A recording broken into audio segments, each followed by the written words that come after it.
Hi, it's Janet Fitch, and if it is noon on Wednesday Pacific, 3 o'clock Eastern, it is Writing Wednesday, where I answer your writing questions. Um, Psychological questions, craft questions, technique, um, bigger issues, just how to keep going on, or whatever it is that you want to know about. So, in between Writing Wednesdays, you can always send me your questions at uh, www.janetfitchwrites.com, my website, and send me a question. I can do a Writing Wednesday around your concerns, because if you have concerns, uh, there are tons of other people with the same questions. Um, and I'm trying, I always post my, hi Wendy, I always post my um, recorded uh, Writing Wednesdays, which I had been doing on Facebook Live, on my YouTube. So it's easy to find what you might be looking for: character, plot, um, how do I write a query that doesn't suck, you know, um, how to deal with various emotional difficulties, or rewriting, or whatever it is. I have, I think, 175 videos now on my YouTube in the archive. So browse around in there. And if you like what I'm doing, subscribe to my channel. Hi, Sarah. Good to see you. Um, Hi, Linda. You found your way. Very cool. Um, so, anyway, today it's been one of those waking up at 6 in the morning going, oh my God, we're in it again. Um, and so my topic today is, I call it Future is Now.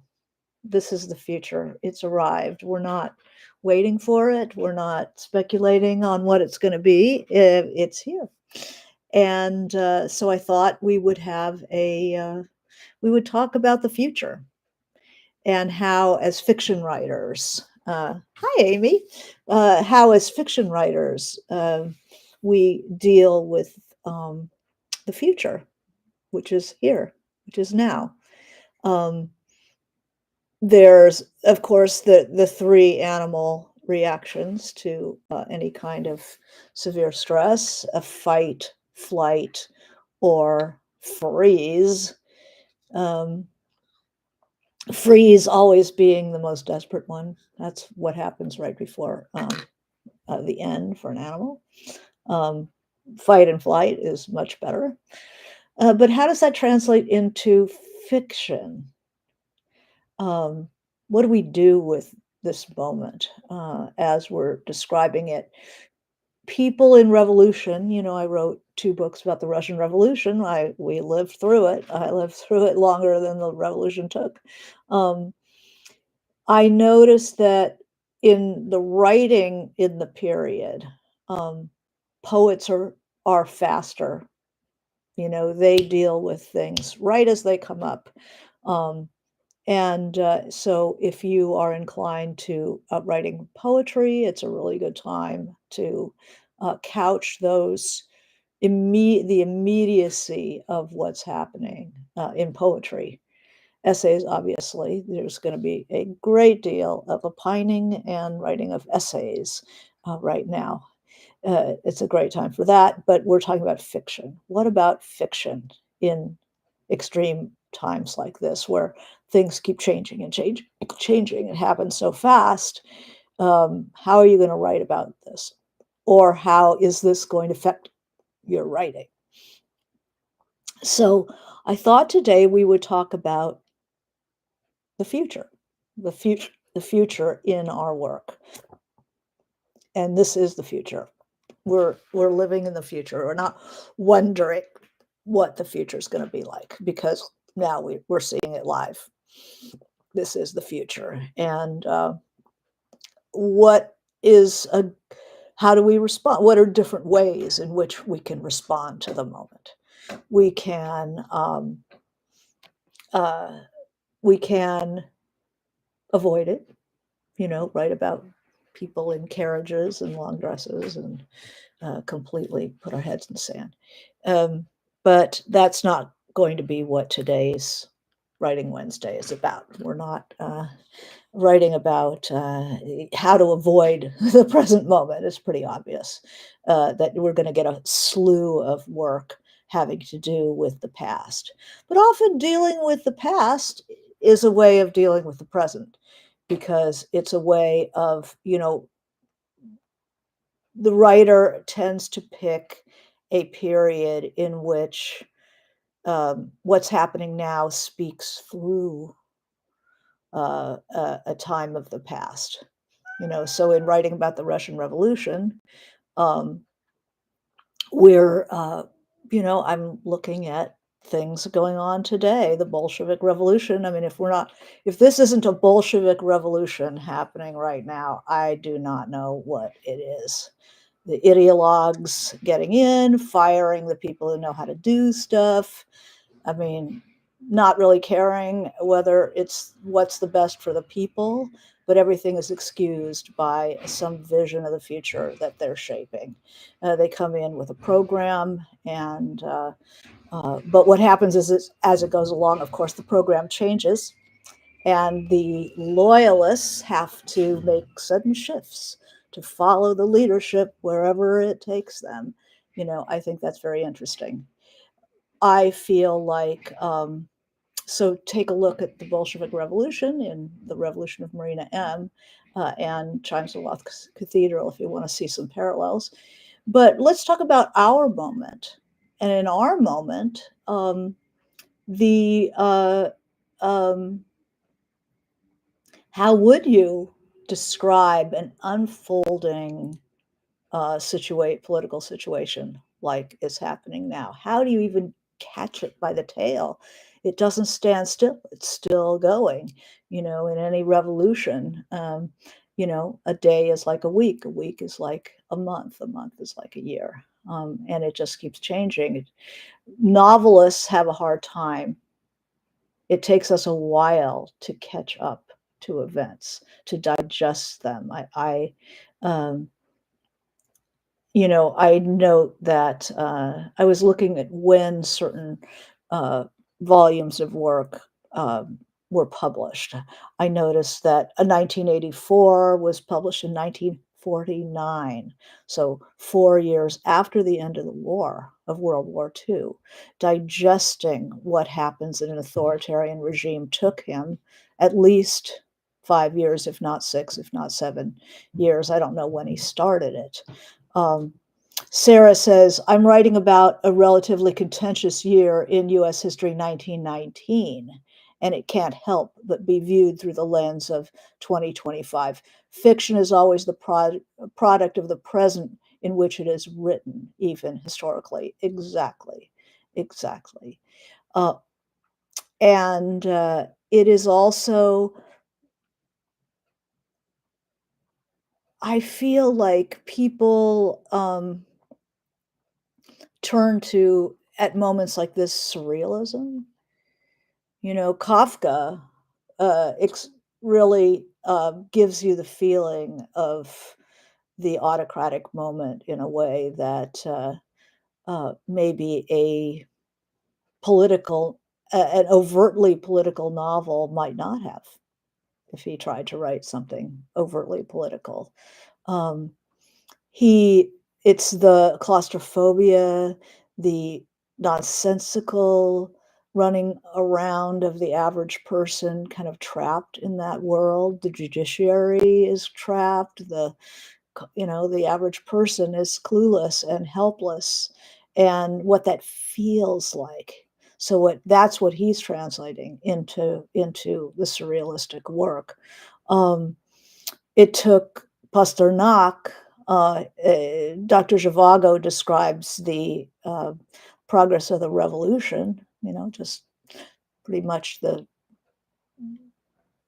situation that I was very interested in, although a very different writer, different book. Um, but that wasn't published until 1957.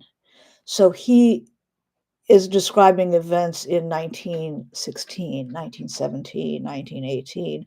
But the political situation, I'm sure he was writing it before that, but it wasn't published.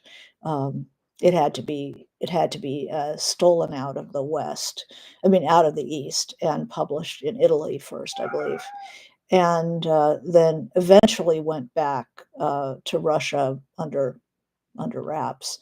There's a wonderful book about the writing and publication of Dr. Zhivago called The Secrets We Kept.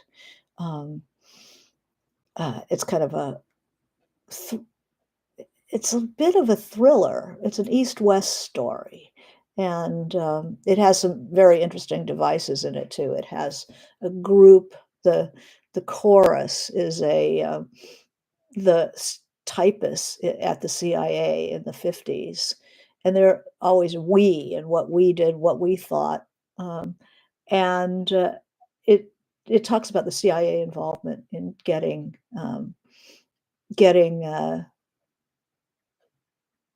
uh, Dr. Zhivago published in Russia or taken back to Russia. So there's an East-West story, and the East story, Pasternak's story, is much more serious than the West story, as you can imagine. Um, but so how do you write about what's going on? I mean, certainly it's as surreal a moment as you can possibly imagine. It did one of these talks about the circus being in town, and the U.S. does have this taste for the carnivalesque at its worst. And so stories, I would say, channeling this moment, stories about con artists and conning the gullible, and what happens when people rise to power, based on the gullibility of others. I mean, look at all the King's Men, Robert Penn Warren, about a populist leader in the South, coming up through drumming up the worst of the worst. Um, but I think science fiction does this very well. There is no surprise that we are in a period of uh, science fiction, like a real emergence of science fiction as probably the major genre in literary fiction right now. Is if you look at um, maybe not the bestseller list, but if you look at the major novels coming out now, um, there's a lot of alt history, alt fiction, where people are retelling stories from a different point of view, books like James. Um, but also, we are more and more positing the near future and what we're seeing about the present. Future is now. Um, Given a little bit of fictionalization, as couching it as the future, where it's really it's already here. I mean, people could say there is no future. This is the future. Future is now. Um, so how do you handle that in fiction? You might want to write a story about um, a slightly future or quite a bit future setup that you can imagine very easily extrapolated from what we're seeing now. And then you can work backwards, like The Handmaid's Tale, of telling us how that came to be. So it's a way of talking about a very fluid situation, but being able to move forward and call it the future. Um, I think that it's where writers, um, their ability to contact the zeitgeist, what's really going on in our world, the zeitgeist, the world spirit. It was like, what is the flavor of our times? What is going on here? And then you find, they find a world that expresses an extrapolation. If you continue in this way, this is what we're going to get. So um, I can think of so many alt future books or, future speculative fiction that are coming out right now. And I don't think that's going to stop because as the world changes so quickly, the future is the medium. People are saying all kinds of things here. Um, so Sarah says The Handmaid's Tale was written in 1984. Yeah, there's some irony. And Linda says surrealism being the watchword. Bulgakov, The Master and Margarita, Heart of a Dog, White Guard. Location and leaders change, but the minds of the leaders are the same. Does human nature ever change? Oh, hi, Janet Claire's here. Hi. And Llewellyn's here from Canada. Hello from the 51st state. Writing has to be satirical for my own emotional balance. And then G.B. Walther. Oh, hi. Thanks so much, Janet, for making Writing Wednesday live again. Well, thank you very much. He says, you are so insightful and encouraging with us with your writing wisdom. Oh, thank you. So let's talk about Bulgakov. Okay, so there's a book called it's set in 37, which was written in 37. Bulgakov got in, was a theater guy. He was a writer who found a safer space under Stalinist regime. Stalin liked his work, and it was kind of a creepy place to be when the autocrat who is likely to wipe out you and all of your friends um, and everything you care about likes you. That happened to Mayakovsky too. It's like, well, now what I'm gonna, what am I gonna do? So what Bulgakov did is he went into theater and found a safe place there. But he did write the most wonderful novels, and his novel, The Master and Margarita, is one of the world's great novels. It uh, it's about it's kind of a stranger came to town, and it was basically this strange man, a very large cat, a woman with a ribbon around her neck, very pale, a strange looking man in a checkered suit, and it's obviously the devil and all his minions who come to Moscow in 1937, which is a purge year. So we're seeing a purge year. It's where everybody is just living in terror. And he goes to the Writers Union, which was a craven. It's hard to say. The Writers Union under Stalin was a puppet of Stalin, as everything else is in a dictatorship. Um, and doing their best to stay published, to keep their fellow writers published, to try to shield marginal borderline writers um, from the hammer of the dictator.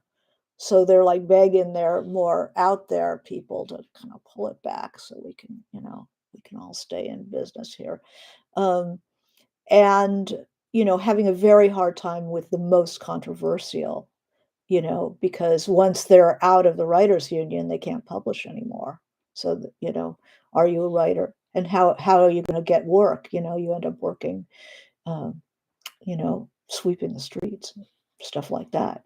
um, so these devilish uh, little group come to Moscow and play havoc with the writers union, and you can see Bulgakov's problems. Everything is coded. Under a dictatorship, we're going to get a lot of coded uh, work that says what it wants to say obliquely in a way that can't really be pinned down. Um, it's easier for poets, but you will see it in fiction. And The Master and Margarita is about the the comedy is about the writers' union and what happens when the devil comes to town. And and then there's a parallel story of the crucifixion of Christ, from Pontius Pilate's point of view. It's masterful, and the coming of maybe a Christ, the Master, who's a mental patient. It's an incredible book, and writing about the future is now. I mean, that's what these writers were doing, especially Bulgakov. Definitely worth reading. Um, and we have our Canadians, our 51st state. I know, you know, I can see definitely writing science fiction about all of this. Jennifer is here. Oh, thank you, Jennifer. Enjoying my work. Um, so, how else do you write about the future? There's always surrealism, um, like Borges, like um, Kafka. There's science fiction, so you can go like the Parable of the Sower. People are buying Octavia Butler, especially the Parable of the Sower, because everything in that book is happening right now. We talk about the future is now. If you put your ear to the ground instead of just to the newspaper, if you start thinking, okay, where are we going? What are you really seeing of the future? Not next Tuesday, um,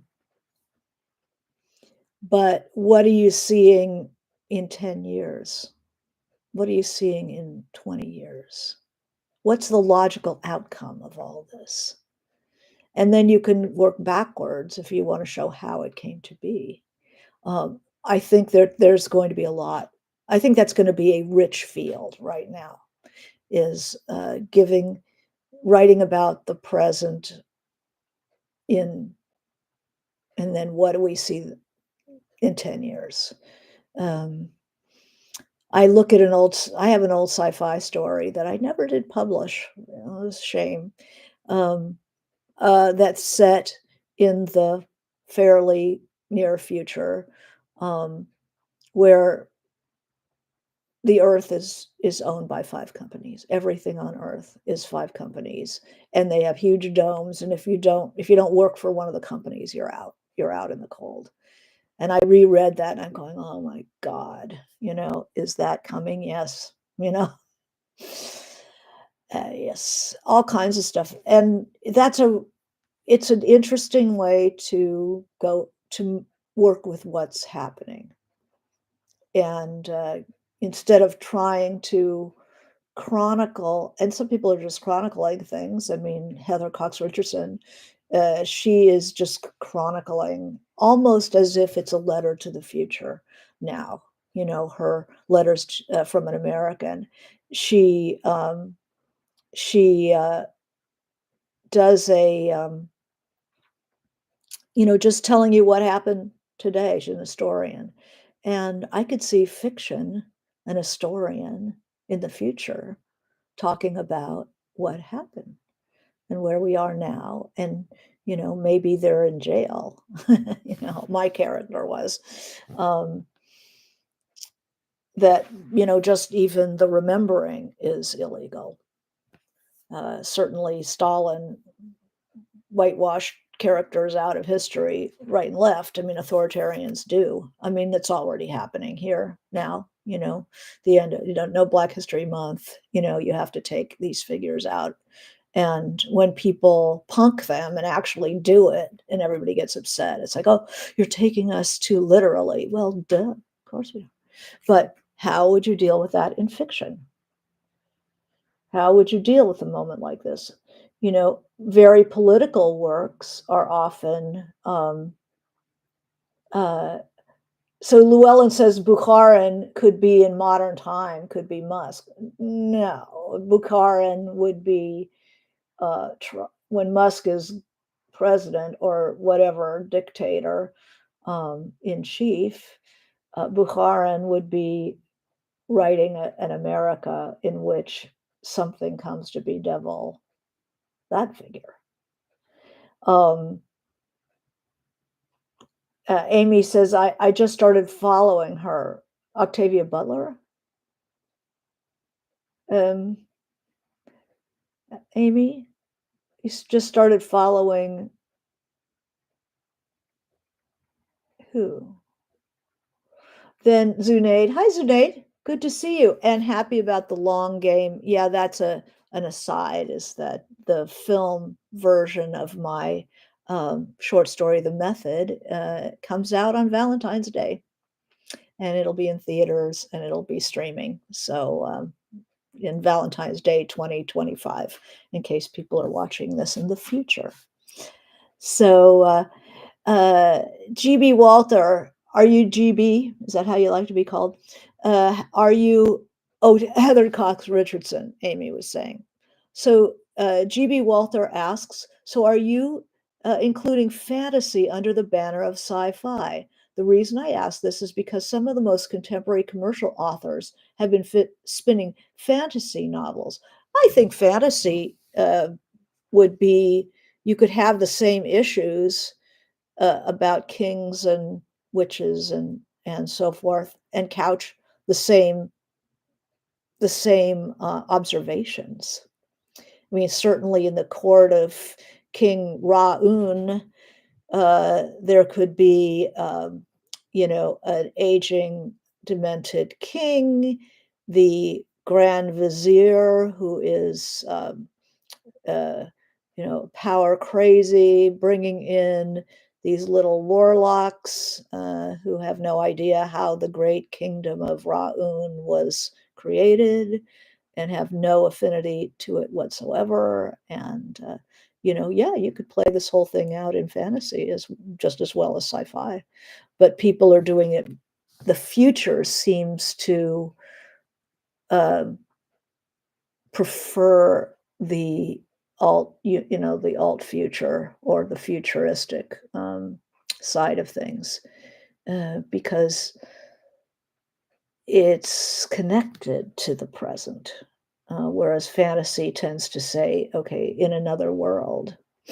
But both could definitely, any kind of speculative fiction can deal with this very well. And then you look at books which include their future, the present as is coming to pass.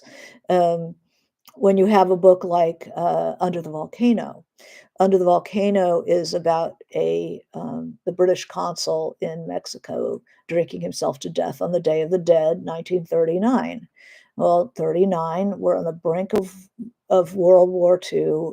Everybody's breathing paranoia. Fascism is on the move. Spain already succumbed to a fascist dictator. Mussolini is happening in Italy, and Hitler is almost fully installed. Um, almost, the war has almost begun, 1939. So the air of dread permeates the novel. So you can write about something else happening right now, where what's happening now is the mood, the flavor, the the background informing everything that happens. Um, and a little warlock, I like that as a nomer for Musk, Linda says. Yeah, I don't, I think that, um, yeah. Um, Amy says future feels more like a warning. Well, the future comes back to the present to warn us, doesn't it? So I definitely, but then you look at political books. The problem with fiction is that it's slow, long fiction. A novel is slow. Novelists are the last ones to enter into the conversation. It takes us a long time to process and to come up with a cohesive work of art that deals with a political situation. So, science fiction, I think, is a little faster. But a novel like, say, For Whom the Bell Tolls, which is about the Spanish Civil War. So, Spanish Civil War, the first fascist regime in well, I guess you could say Italy first. Mussolini was like 22, right? Um, but the first successful fascist takeover was Spain, the Spanish Civil War, 1934. So Orwell published, uh, uh, Hemingway published For Whom the Bell Tolls in 1940. So the war had begun, the European war had begun, but the Americans had not yet become involved. And Hemingway had spent a lot of time in Europe and was much more sensitive to the goings on in Europe than the average American was. Um, so he wrote about the resistance to the Spanish War, to the fascists, and that was a 6-year gap. Um, who Many of the political conundrums of the day are in Under the Volcano. The the um, the consul's half brother is a reporter and a communist, and uh, quite worried about what's happening in Mexico and what's happening in Spain and what's happening in the world. So there's a lot of dialogue about that. The consul is just going to drink himself to death. That's his answer to it. You know, there are going to be interesting ways that characters will be responding to this situation. Maybe you'll have a character who's going to have to make a choice between their portfolio, um, uh, their bank portfolio, stock portfolio, and their moral conscience. I mean, that's the great story of the moment, isn't it? Are you going to vote your, are people going to vote their stock options, or are they going to deal with the crisis that's happening right now and not their own benefit? And if you have a character who is conflicted that way, maybe even somebody who has given way a fair amount, say somebody who bought into the Tea Party, and a politician maybe, who had bought into the Tea Party, bought into the Reagan Renaissance or whatever the hell that was, and bought in and voted yes on some of these things, and then at some point sees what they have done. And when do you stop? I mean, that's what one of the major questions of the revolution of Marina M is: when do you stop your ideological conformity or your belief in something in favor of what you're actually seeing, what's actually happening? You know, many people don't. It's called cognitive dissonance, and it's very difficult for people to abandon what they believe for what they're actually seeing. That's why observation is so important, and being real in real reality. Um, so a political novel would be maybe taking somebody who's halfway down that path, and then a sudden struggle then of how are they going to admit that what they're seeing isn't what they've been hearing or talking about, that and this happened in Bolshevism, in the revolution, what people thought was going to be happening, and they pay a lot of lip service, and then they suddenly see what is happening. And then some people are able to say, wait a second, this is not what I bought in for. This is not worth sacrificing my country for. I've changed my mind. I'm going to back out of this. I I'm responsible for what's happening. And then a lot of people just don't. They'd rather they can't stand the internal tension of believing one thing and seeing another, so they close their eyes. They don't want to see this, you know. Um, and you can have anybody who is part of that system. They could be a jailer at a private jail. They're going to open these new Guantanamo prisons so they can have off-site American citizens imprisoned in foreign countries, outsourced private incarceration. I mean, if that isn't slavery, I don't know what is. So you could imagine somebody who's a guard maybe having a first good job working in a prison like that, and then realizing what it is they're doing and having a change of heart. That's going to be a really, really interesting novel, if you ask me. Politicians, seeing that handwriting on the wall, um, people sacrificing for that. Um, I think of Navalny a lot, who returned to Russia where he knew that they were going to kill him eventually.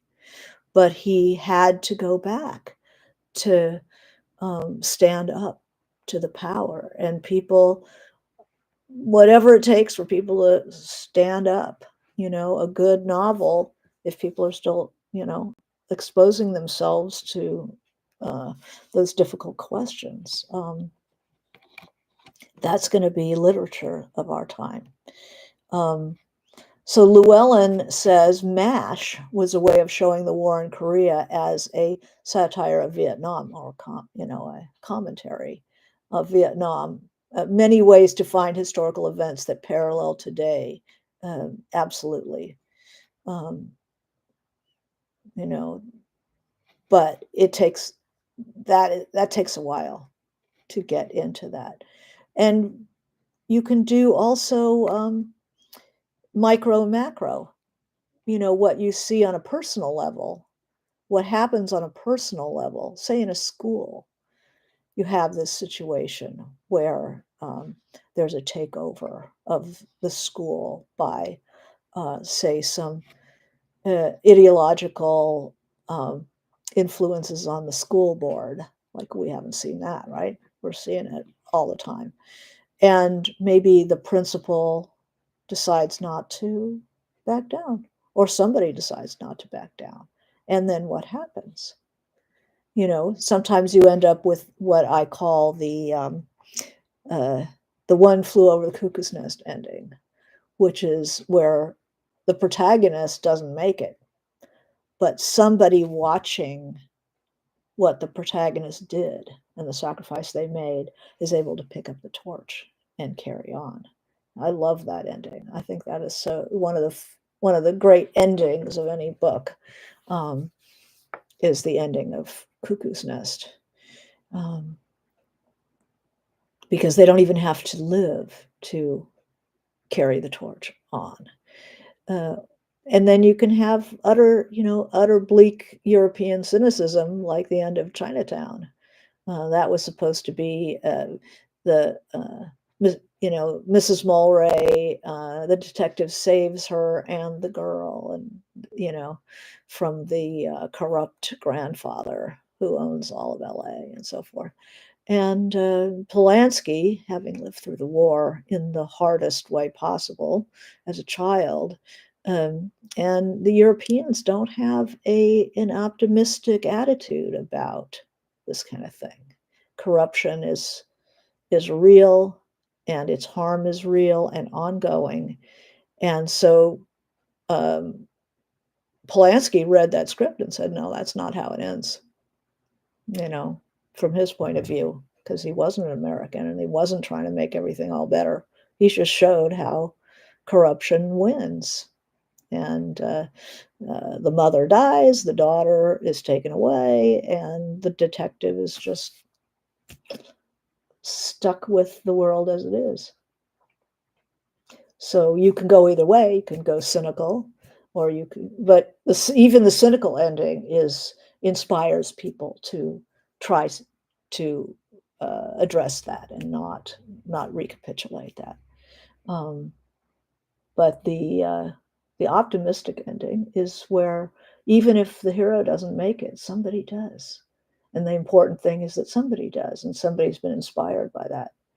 Um, and Amy says it, but luckily history repeats, so novels become timely eventually. Isn't that interesting? There are always echoes, but it's always different. It always plays out differently. I mean, the lightning speed of what's going on right now is its salient characteristic. And this is the tactic of this regime the first time around, but it wasn't as confident. Now it is confident. It has tech on its side.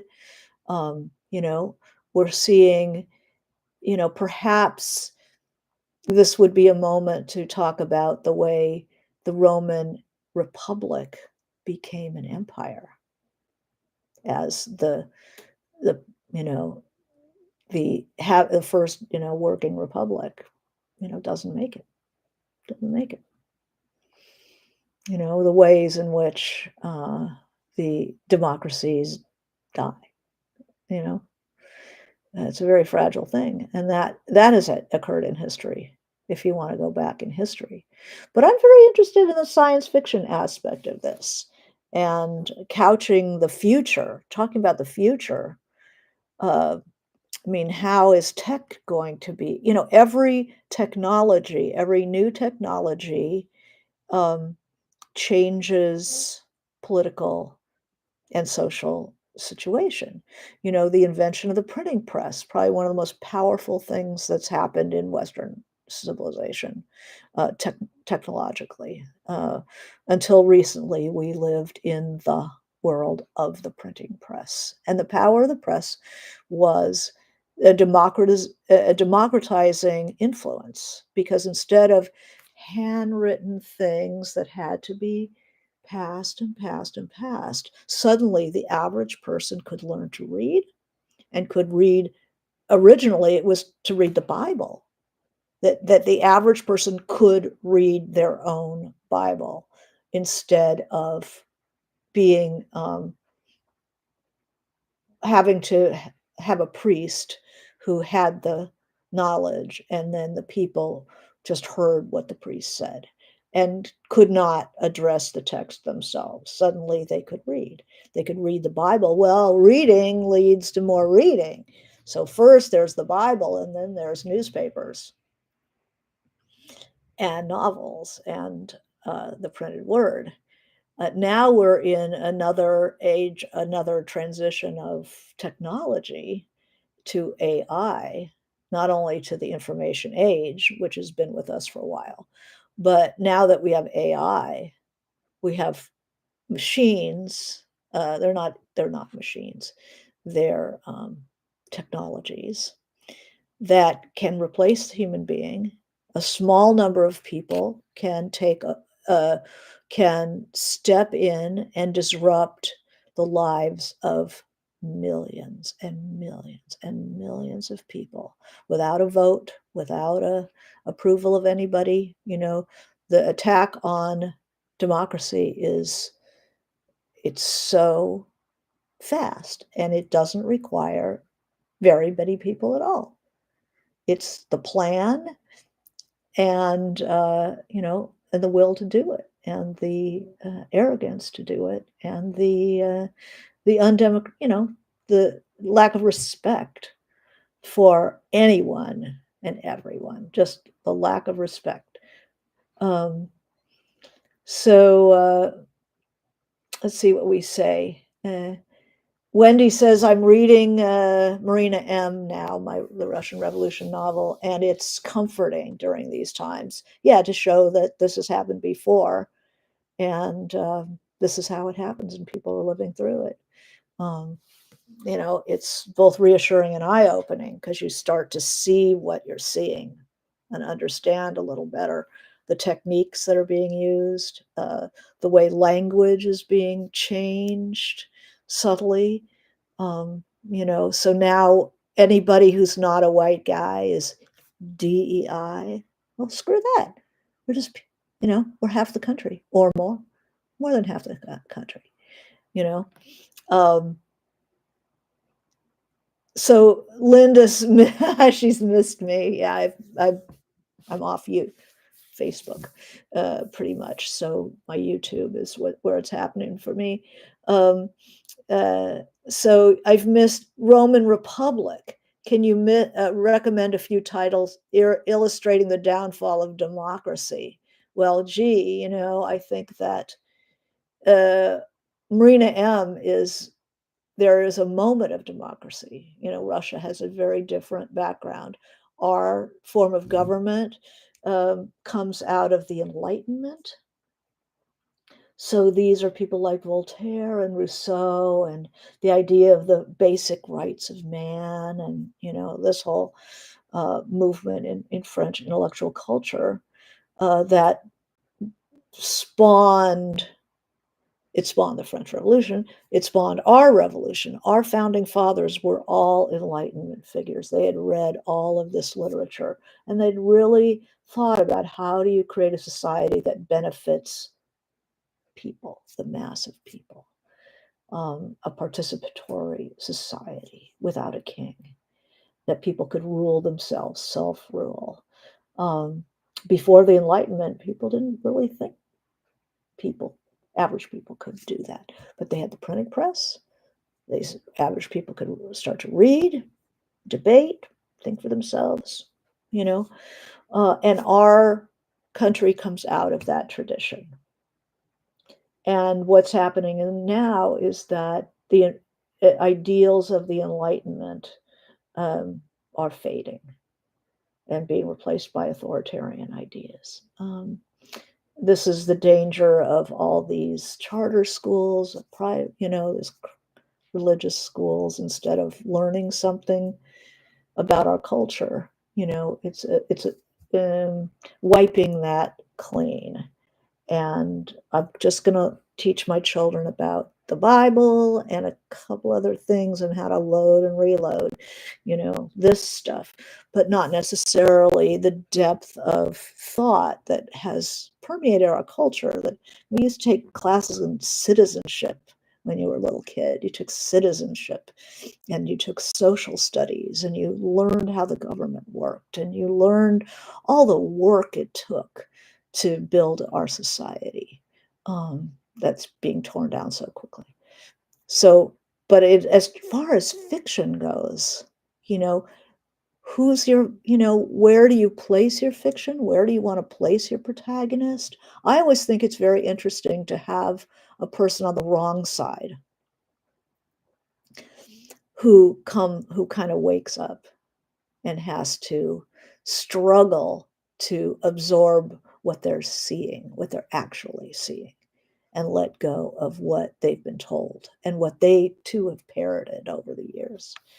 Um, I think that there's going to be a lot of fiction, but futuristic fiction. Future is now. I mean, just if you actually wrote about what's happening in tech world, among these little boys from Brazil who, have they ever like held a shovel? Do they ever worked with working people? Do they know what that's like? Uh,